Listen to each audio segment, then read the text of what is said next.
Colata di detriti sulla strada provinciale 347. L'arteria viaria è stata completamente invasa per 80 metri in direzione Passo Duran, salendo dal versante Zoldano.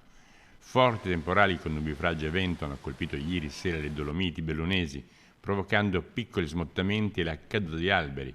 Il caso del Passo Duran è stato quello che ha causato maggiori danni. Qui siamo in Val di Goima, sotto la Moiazza, località Levare, comune di Val di Zoldo. Alle mie spalle la frana appunto che ha colpito la 347 strada provinciale.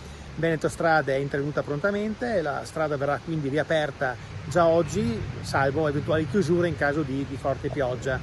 Non ci sono persone disperse, il soccorso alpino è stato avvisato.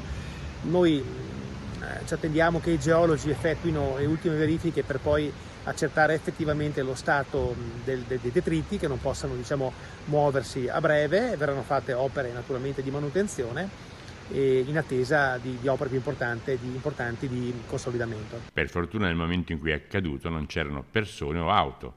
Sul posto sono intervenuti sia i vigili del fuoco che i tecnici di Veneto Strade.